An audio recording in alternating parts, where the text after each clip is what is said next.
I was a farmer back in '53, and our crops had suffered the worst drought in 40 years.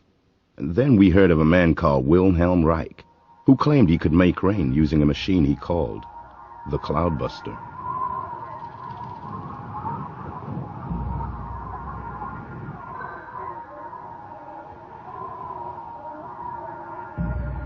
So, we wrote him a letter, asking for his help.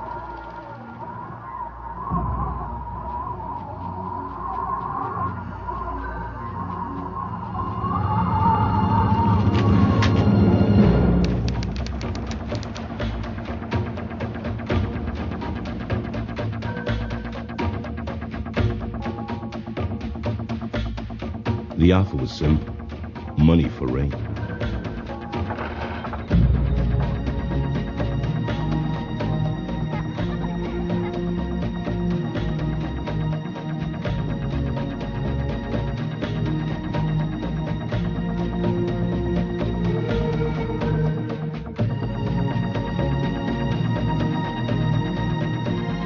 Reich arrived with his son, Peter.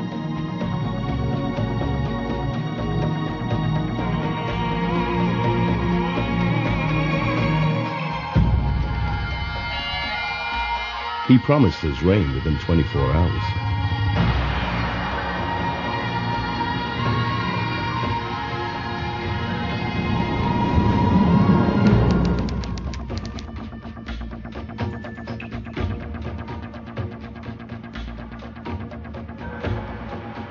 I remember asking him how it worked. He said kind of like a lightning rod, using an energy he called Orgone.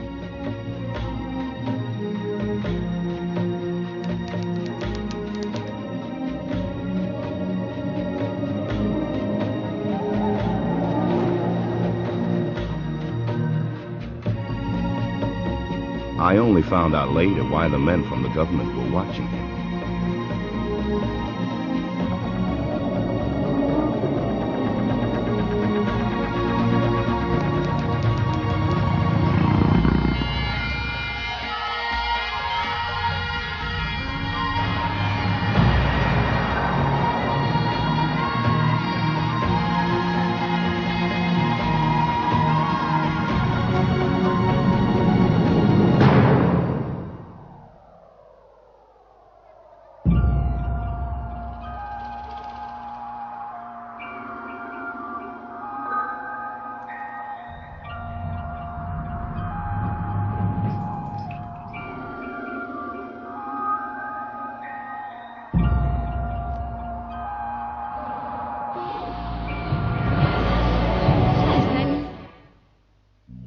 If anything, I remember the air getting drier, but I didn't doubt him. Reich had a confidence that stuck to you.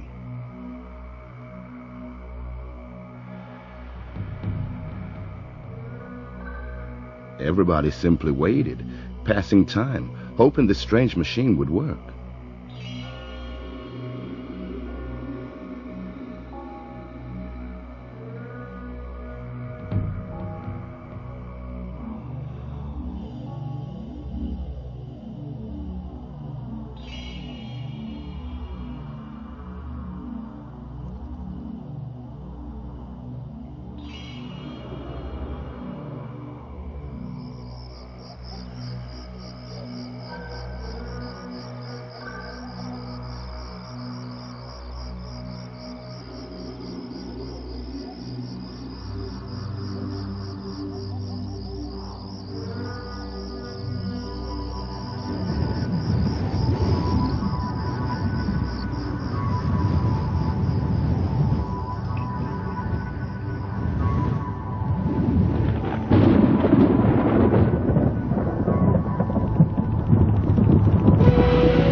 machine sure did something.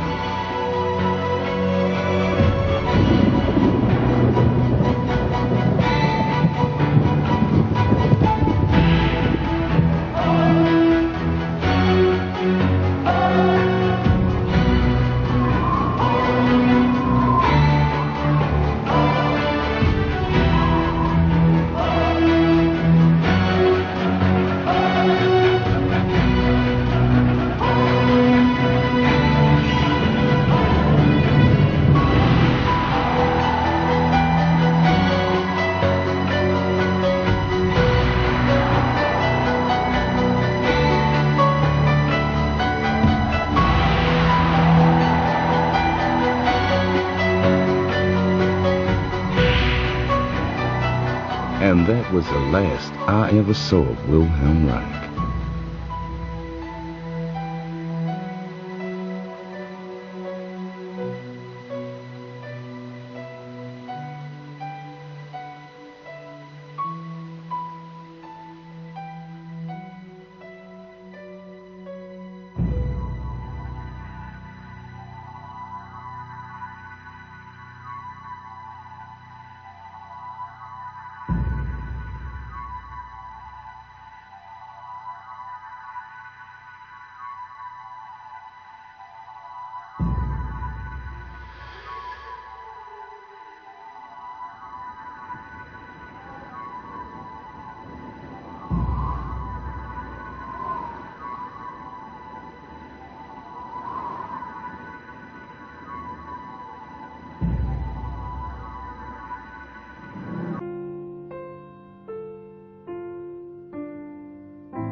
In the 1930s, Dr. Wilhelm Reich, a prominent Austrian physician and psychoanalyst, discovered a powerful new physical energy, and for the next 2 decades, devoted his life to the investigation of its laws and properties. He confirmed the existence of this energy in the human body, verified its presence in the atmosphere, developed instrumentation to observe and collect it, and harnessed it for a variety of purposes, from cancer treatment to motor power to weather experimentation. Reich called his discovery Orgone energy.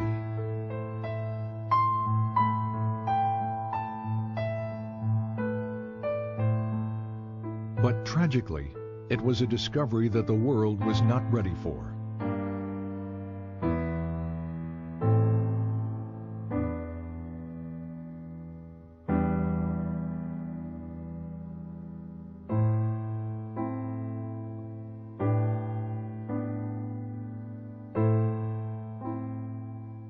Wilhelm Reich was born in 1897 in Galicia, the easternmost part of the Austro-Hungarian Empire, now the Ukraine.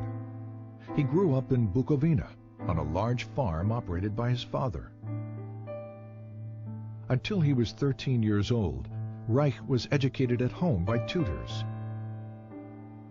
His mother, to whom he was devoted, committed suicide in 1910, after his father discovered she had had a brief affair with one of the tutors. His father died 4 years later from tuberculosis. That same year, 1914, the First World War broke out. Within days, Russian troops swept through Bukovina. Reich narrowly escaped being sent to Russia as a hostage and had to flee his home. Later he wrote, "I never saw either my homeland or my possessions again. Of a well-to-do past, nothing was left." For the next 4 years, Reich served in the Austrian army, experiencing what he called the war as a machine. In 1918, the war finally ended. Germany and Austria were defeated. The Austro-Hungarian Empire was broken up, and Bukovina became a part of Romania. Alone, homeless, and intellectually starved after 4 years of war, Reich entered the medical school at the University of Vienna.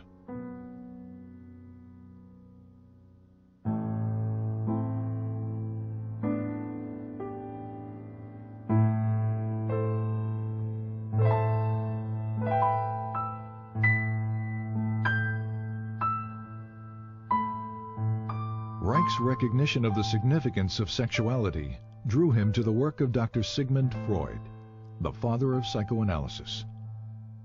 Soon he was considered one of Freud's most promising students. Freud had discovered that neuroses are caused by the conflict between natural sexual instincts and the social denial and frustration of those instincts. Freud had also hypothesized the existence of a biological sexual energy in the body.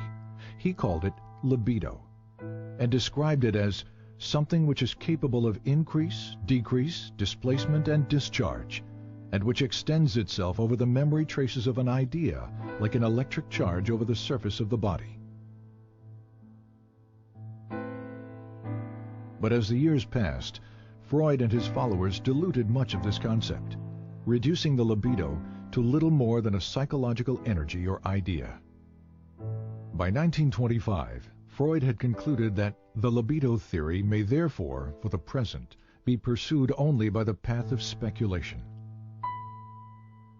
Reich's clinical observations, however, demonstrated that sexual energy was more than just an idea, and that sexual satisfaction, in fact, alleviated neurotic symptoms.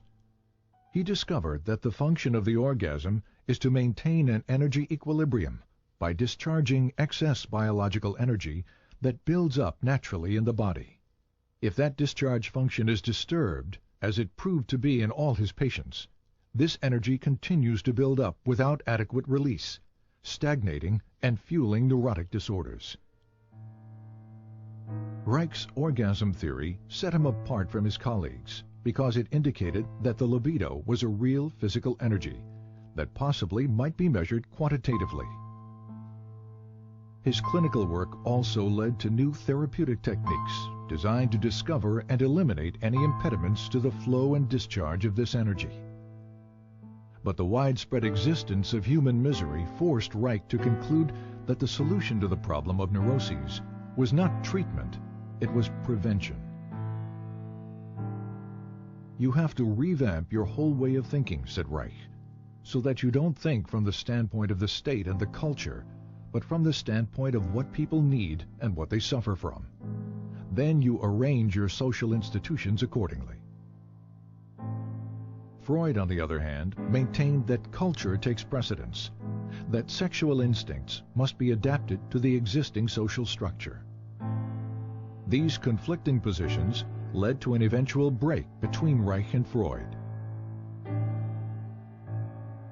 In Vienna and later in Berlin, Reich devoted much of his time and money educating working-class people about the essential role of sexuality in their lives. I had 6 clinics in Vienna, said Reich, where people came and received advice once or twice a week. To provide medical and educational help was its purpose. To reach the greatest number of people, he worked within the socialist and communist parties to promote sex education, birth control, divorce rights, and better housing. Reich recalled that in Berlin there were about 50,000 people in my organization in the first year. Reich was also very outspoken about Germany's turbulent political climate.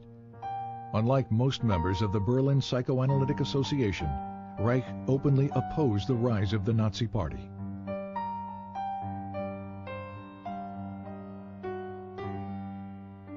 But his activities exacted a high price.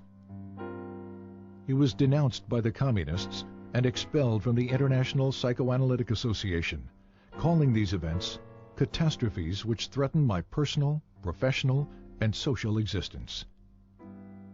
When asked what he would do, Reich replied, "Just go on."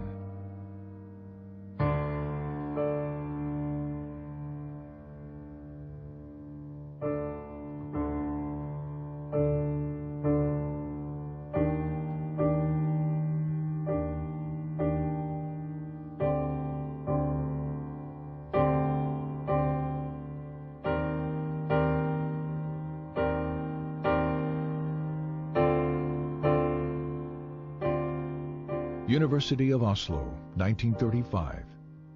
While continuing to teach and develop his innovative therapeutic techniques, Reich began a series of laboratory experiments to verify the existence of a physical, biological energy expressed in the emotions. Using human subjects, Reich was able to demonstrate a charge at the skin surface directly related to feelings of pleasure or anxiety. The charge would increase when a subject experienced pleasure and decrease during feelings of unpleasure.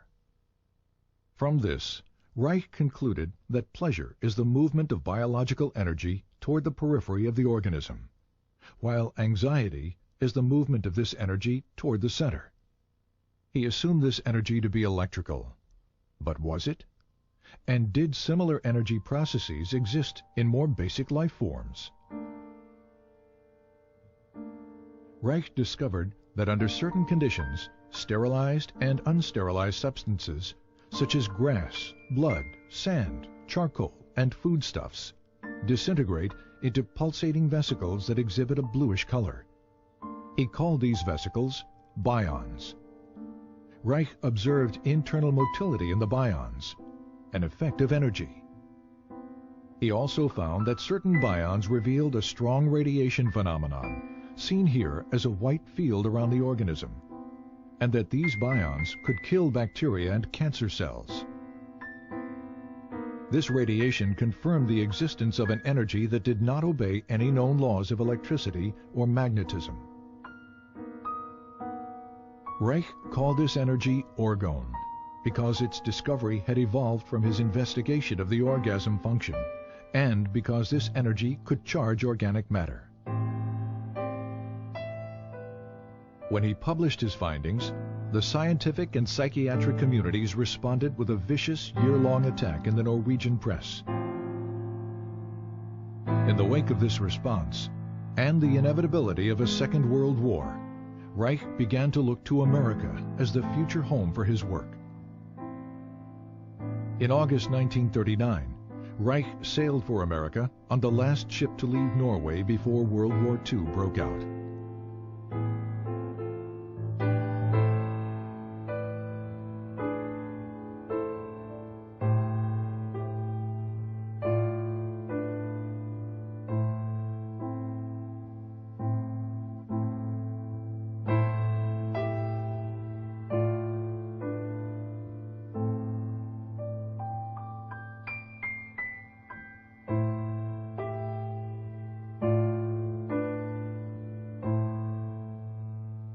Reich settled in the Forest Hill section of New York City.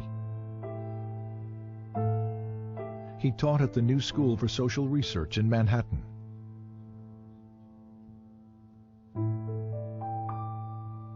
Published his books in English. Trained American physicians in his therapeutic techniques. And pursued his investigations of orgone energy. Since the energy appeared to be everywhere and to permeate all substances, Reich had to find ways to isolate and collect it in order to study its functions and make it usable. Experiments demonstrated that organic or non-metallic materials, such as cotton, wool, or plastic, attract, absorb, and hold the energy. Metallic materials, steel or iron, attract the energy and quickly reflect it in both directions. On the basis of these experiments, Reich constructed small boxes with alternating layers of organic and metallic materials, with the inner walls lined with metal. The organic layers attract the atmospheric orgone energy, which is then directed inward by the metal layers. Any energy reflected outward by the metal layers is reabsorbed by the organic material, attracted back to the metal, and directed toward the inside of the box.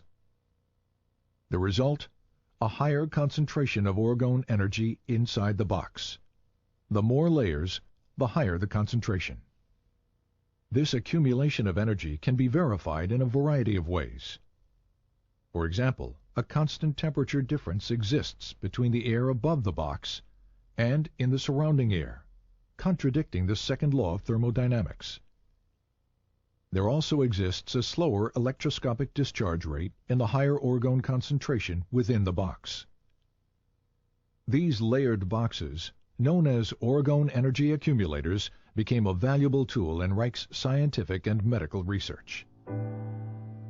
Initially, they were used to observe visual manifestations of orgone energy within the enclosure, and to test the effects of orgone radiation on cancer mice. Because his results with cancer mice were so promising, Reich decided to test the effects of orgone radiation on human subjects. He constructed orgone energy accumulators that were large enough for a person to sit in, and in 1942, he began experimental treatments with cancer patients. They were all terminal cases. Reich promised no cure and charged no money.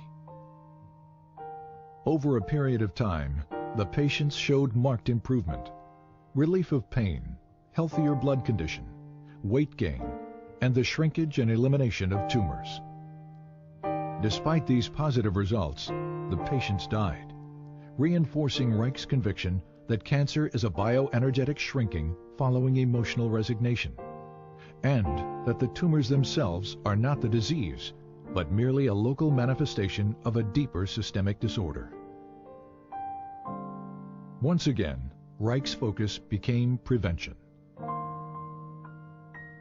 Reich also discovered that water and high humidity absorb and hold orgone energy, making it difficult to carry out experimental work in New York City during the summer.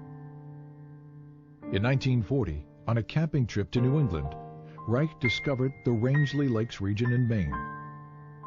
With its low humidity and clean air, it provided an ideal environment for his work.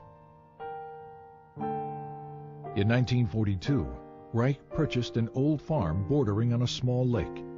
He called it Orgone, and envisioned it as a permanent home for the various branches of his work.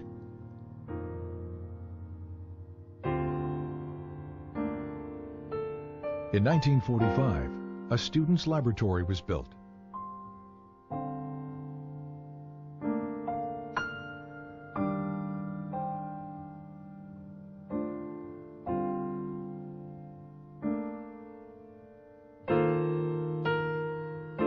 Three years later, construction began on an orgone energy observatory, which included additional laboratory facilities, Reich's study and library,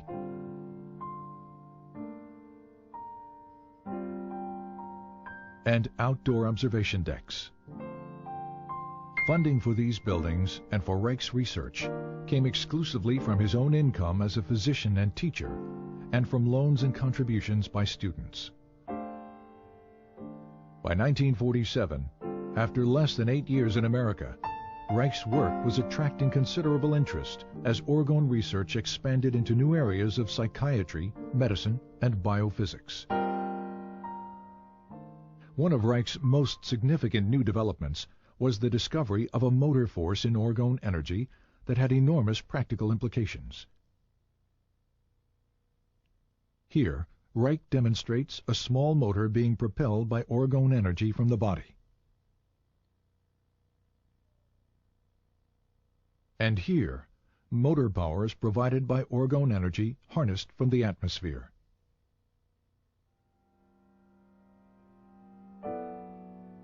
With the development of Orgone, Reich's dream of a home for his work was slowly becoming a reality. Sadly, it was a dream that he would not see fulfilled.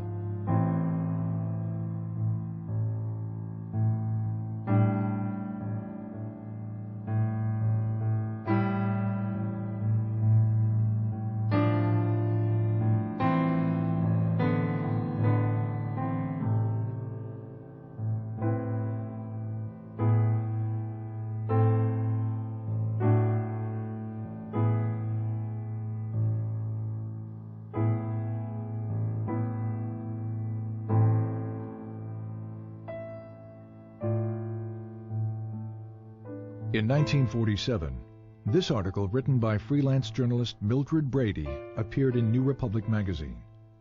It was filled with distortions and innuendos about Reich's sexual theories and orgone research. Brady's most inflammatory claim was that Reich was building accumulators of orgone energy which are rented out to patients who presumably derive orgastic potency from it. Implying that Reich was a danger to the public, Brady challenged the medical authorities to take action against him. 2 months later, the article was brought to the attention of the Federal Food and Drug Administration. The result was a 10-year campaign by the FDA designed to destroy Reich's work. The FDA focused on the orgone energy accumulator, which Reich and other physicians were using experimentally with patients.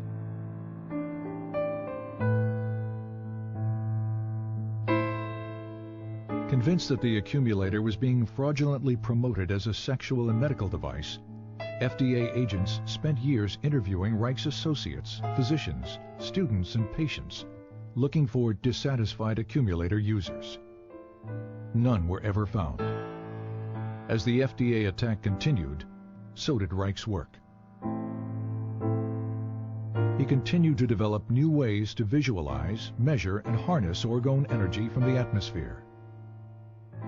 The Cloudbuster, for example, was an experimental instrument that could affect weather patterns by altering concentrations of orgone energy in the atmosphere.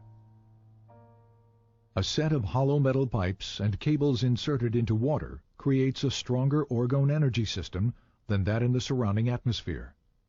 Water, which strongly attracts and absorbs orgone, draws the atmospheric energy through the pipes. This movement of orgone from a lower to a higher energy system was used by Reich to create clouds and to dissipate them.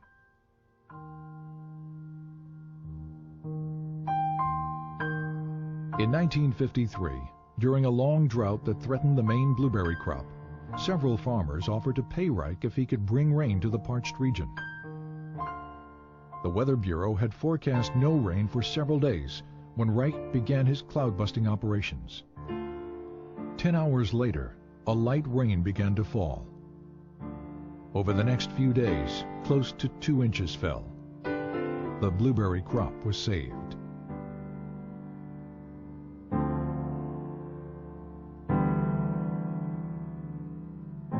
In February 1954, the FDA filed a complaint for injunction against Reich in the federal court in Portland, Maine. The complaint declared that orgone energy does not exist. It asked the court to prohibit the shipment of accumulators in interstate commerce and to ban Reich's published literature, which they claim was labeling for the accumulators. Reich responded to the complaint with a lengthy letter to Judge John Clifford, explaining that he could not appear in court since doing so would allow a court of law to judge basic scientific research. Scientific matters, he wrote, can only be clarified by prolonged, faithful, bona fide observations in friendly exchange of opinion, never by litigation.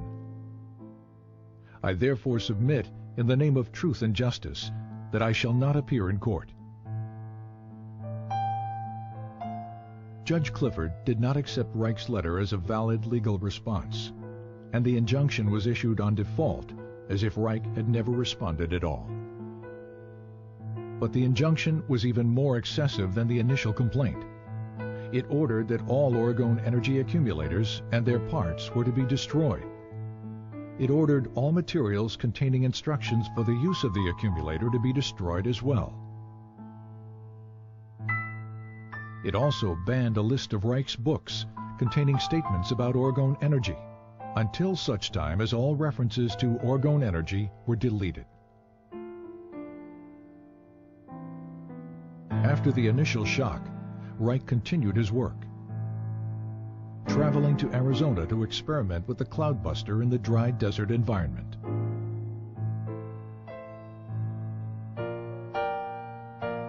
While he was there, and without his knowledge, one of Reich's students, Dr. Michael Silvert, moved a truckload of accumulators and books from Rangeley, Maine to New York City, a direct violation of the injunction.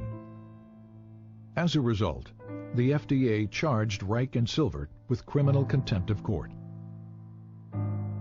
In 1956, both men were found guilty.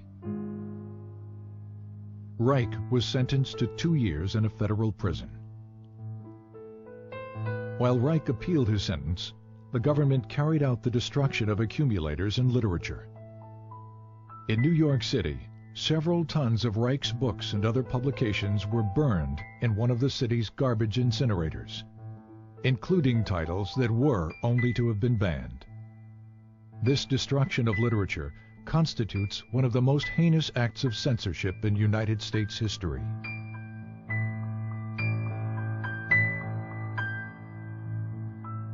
All appeals denied, on March 11, 1957, 2 weeks shy of his 60th birthday, Wilhelm Reich was imprisoned at the federal penitentiary in Lewisburg, Pennsylvania. He died there of heart failure 8 months later, on November 3, 1957, and was buried at Orgone.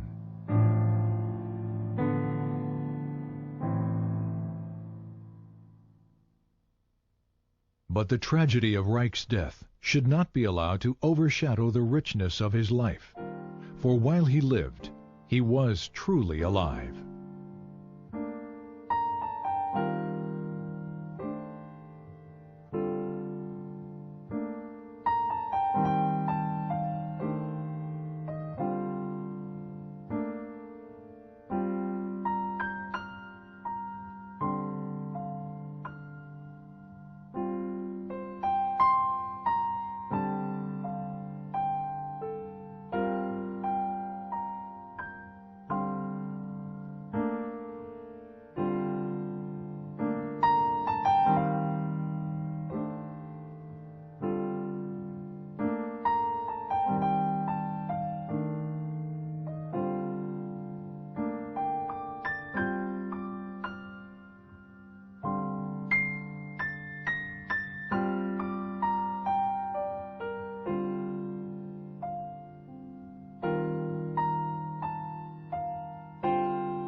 In the course of the history of natural science, it always happened that profound or true thoughts or true facts were always either distorted or flattened out. The danger, especially of distortion, is particularly great in the case of Orgone. We must be scientific, we cannot be political in these matters. And I personally declare that I will be the first to fight with all my strength, with whatever I've got, against such a distortion of our principles.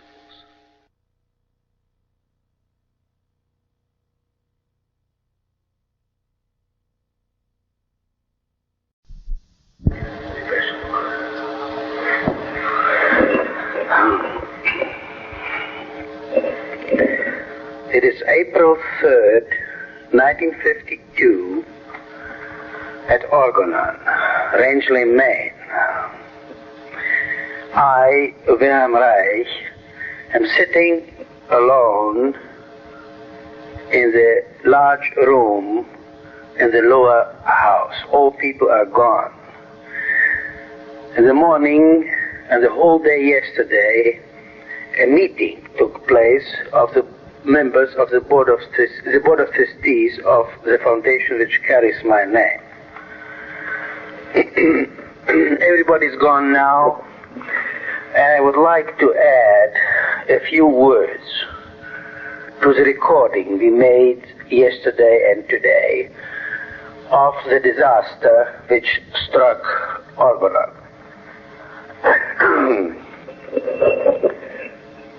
there's nobody here to listen to what I'm saying. The recording apparatus is the only witness. I hope that someone will, at some time in the future, listen to this recording with great respect. Respect for the courage that was necessary to sustain the research work in orgone energy and life energy all through these years.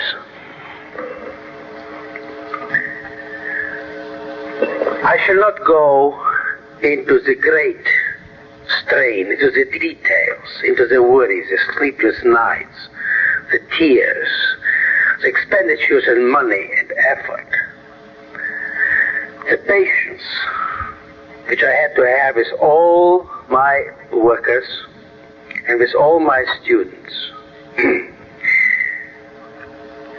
I would like only to mention the fact that there's nobody around, there's not a single soul, either here at Orgone or down in New York, who would fully and really, from the bottom of his existence, understand what I'm doing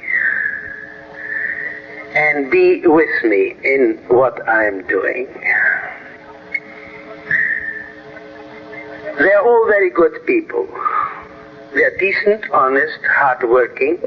I trust them. We are very good friends, all of them, or most of them.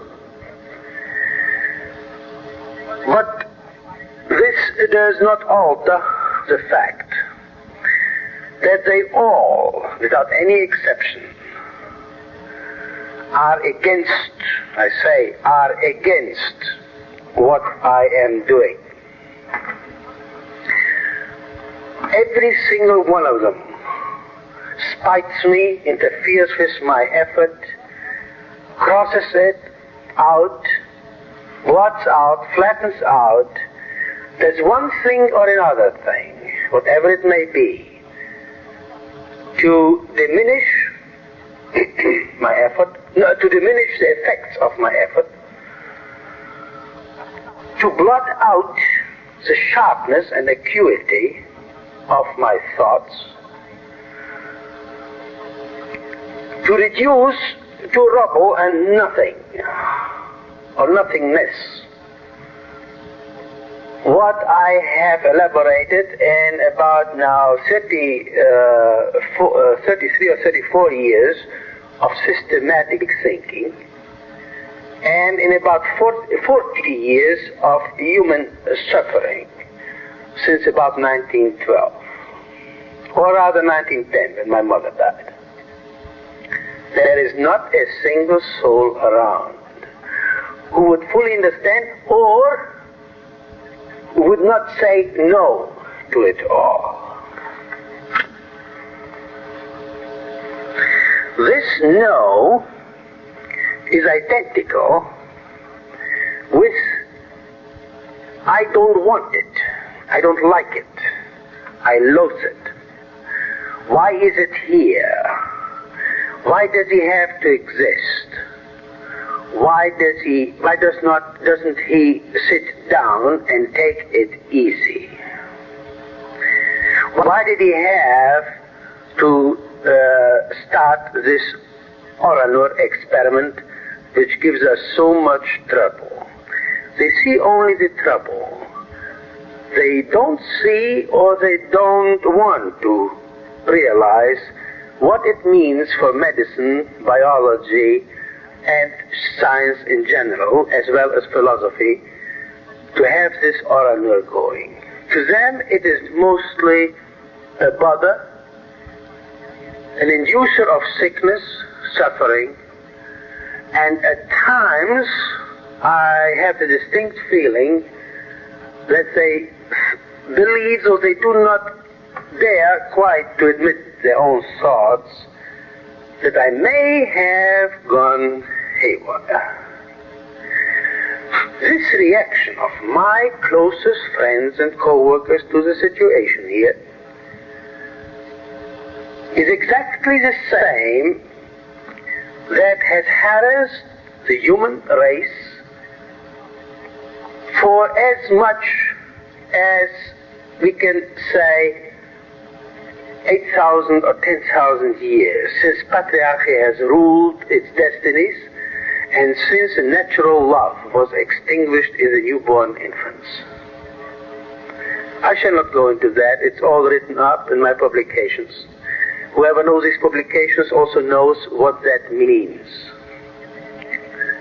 The discovery of the life energy would have been accomplished long ago had this I don't want it, I fear it, I loathe it, I'll kill it, I'll flatten it out, I won't let it live or exist. If that had not been in their structures, not in their desires, not in their positive conscious wishes, they're all decent and good people. No, it is in the structure. It is somehow in their tissues, in their blood. They cannot tolerate anything that has to do with Orgone energy or life energy, or what they call God, or what is their deepest longing for love, for fulfillment. They cannot tolerate it, and they fear it. They fear it by way of structure. Their tissues, their blood, cannot stretch out, cannot take it, evades it, avoids it, and loathes it. I do not say all this to depreciate their efforts, their honor, their loves, their lives. I say it because it is true, because it turns up in every single move, in every single word, in every single opinion, in every single paper, in every single thing they did to whatever ever had to do with the discovery of genitality, life, love. Such people as Lawrence, or such philosophies as Giordano Bruno's, or such great lives as Jesus Christ, and so forth and so forth. It is a sad, lonely chapter of the human race. I don't feel that I am obligated to solve this riddle or to do anything about it. I happen to discover the life energy. I happen to induce the Orgone experiment. I know what it means for the future development of medicine and biology, philosophy and natural science. I'm fully aware of it, and in this awareness, I am completely alone. There's no soul anywhere far and wide to talk to give one's feelings, to let one's feelings go freely, to speak like as friends speak to each other. This is all.